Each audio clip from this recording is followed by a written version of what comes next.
Good morning, afternoon, and evening, everybody. My name is miahtheking, and I can't take my dog to the park because the ducks keep trying to bite him. I guess that's what I get for buying a purebred.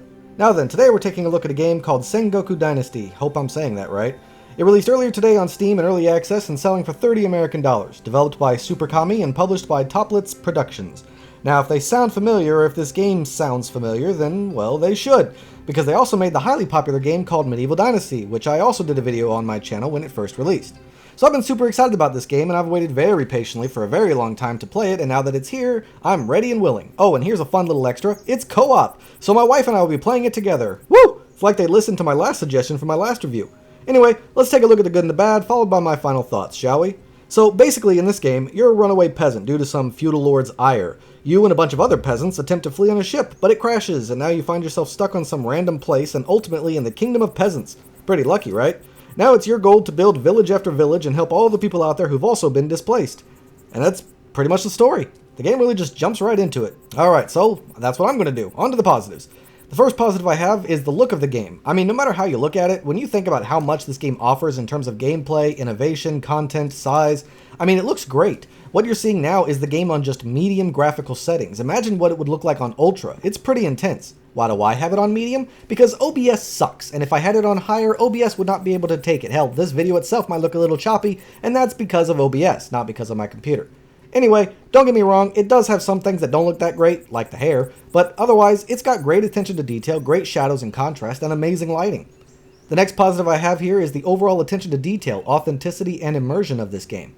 It has your standard survival stuff like a food and stamina and health meter. It has day and night cycles, but the authenticity and immersion is impressive. I mean, even the opening cutscene is actually in Japanese, and very well voice acted, I might add.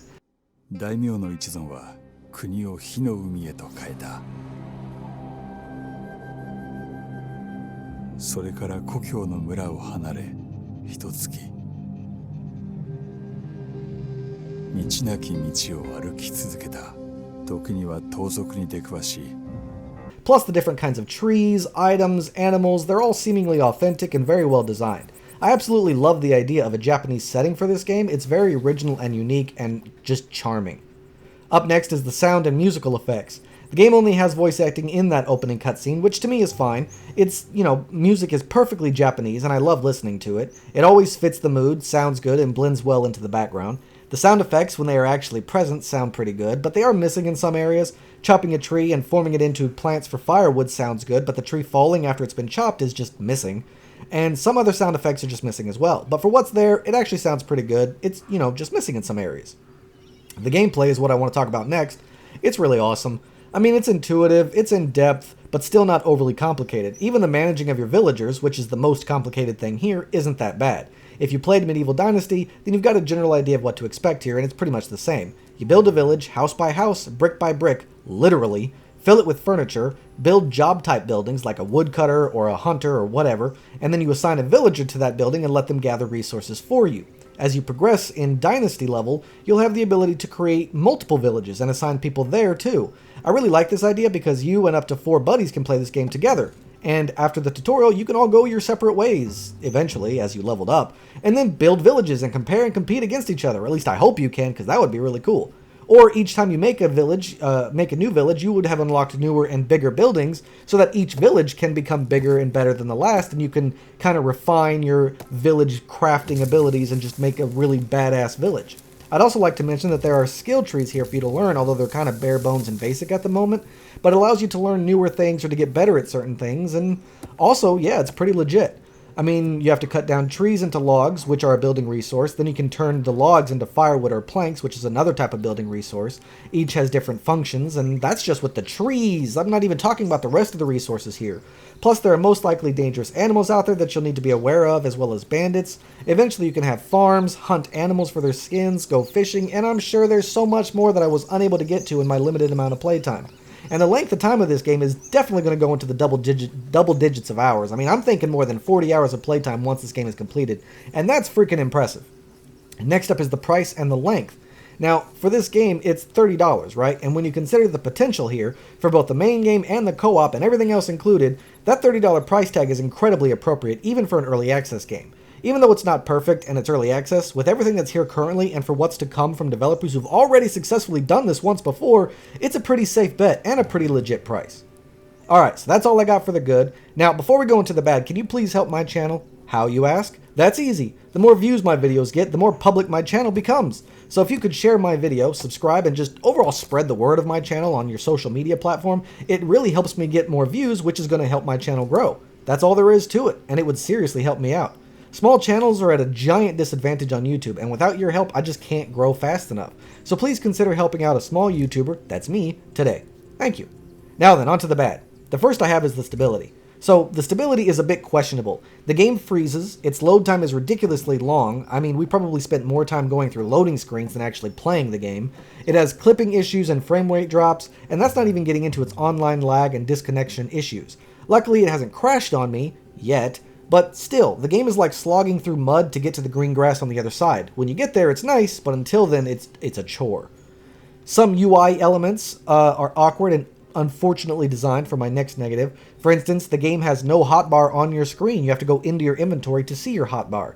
There's no quick button or combination for you to click to quickly move items from one container to the other. There's no sorting button inside any of your inventories, and everything moves at a small lag. Like you try to move things from backpack to container and you have to wait a moment for it to load up the amount of items you want exchanged. Then move your mouse over, which moves slowly, so you can determine how much you want to move over. In other words, it's just a slower process than it ever needed to be. The next negative I have is that co-op is not yet optimized. Now my wife was getting a lot of lag, and players can't share beds, so you'll have to make 2 or more houses, 1 for each player, but that's not even that bad, like that's not the worst of it. The real issue here is the connection issues for playing with your friends. It's currently just awful.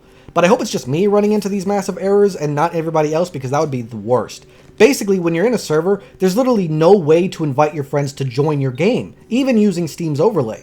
The only way I know of is to host a server, then you have to get the password that you can't create, by the way. You have to use one of their pre-generated ones, so it's difficult to memorize. Then you have to have your buddy use that password just to enter your game. But here's the kicker. There's no way to access your password at all once you're in the game, once it's created. So you're going to have to take a picture of it and send it to them. And then once you've got errors with and then you've got errors with reloading a game. Sorry about that. My wife and I had a lot of trouble trying to get back into our game because the game refused to let me load up our save file. So we just couldn't play together. I tried a bunch of different things to try to get it to work and none of them worked, and I finally found the answer. I actually had to quit the game and come back in for us to find out that our server was still there and we could finally start playing again. It was incredibly frustrating and took us a hell of a lot of time. Now, I don't know if there is a way to find out what the password is to your game once you're in it so you can tell people. I have no idea. I couldn't find it anywhere. If it's out there, please let me know, but I couldn't find it. And that's just annoying as hell. When you get in the game, there's literally nowhere for you to find any multiplayer, anything, anywhere. Like, if you're going to have that function in your game, then have it in the game, not just in the menu at the main, title screen menu. Actually have it in the game.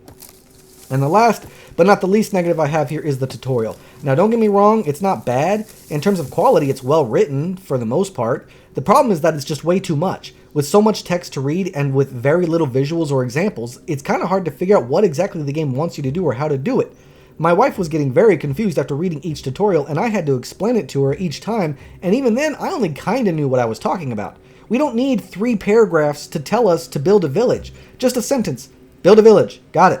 And then a couple sentences to tell us how to do this. Like, we don't need that much. We're not stupid. The tutorial comes in pop-up form whenever you encounter something new, instead of doing it via story, which it kind of tries to do, but it also kind of fails to do. So the tutorial could use a little bit of work. Simplify it. Make it a little bit, easier to understand, and you don't got to throw this giant wall of text at us. I hate it when games do that. Alright, so that's all I got for the pros and the cons. Overall, it's kind of all over the place. I know. It has its great moments, and it has its not so great moments. However, the game is still early access, which means most of my negatives will probably be fixed, meaning the game isn't that bad at its core. Honestly, we were really enjoying ourselves and having a lot of fun. We loved playing games like this together, and it was awesome that they chose to do it this way, considering their last game didn't. It's rough around the edges, but do I recommend it, even at this price? Yes, I do, absolutely. There's some serious potential here for an amazing game, especially if you want to play with your friends. But even then, if you don't want to play with your friends, or if you don't have a lot of friends to play with, it's still a solid game to go play solo. I really liked it, and in my opinion, it's definitely worth your time and your money, so make sure you should give it a shot. Alright?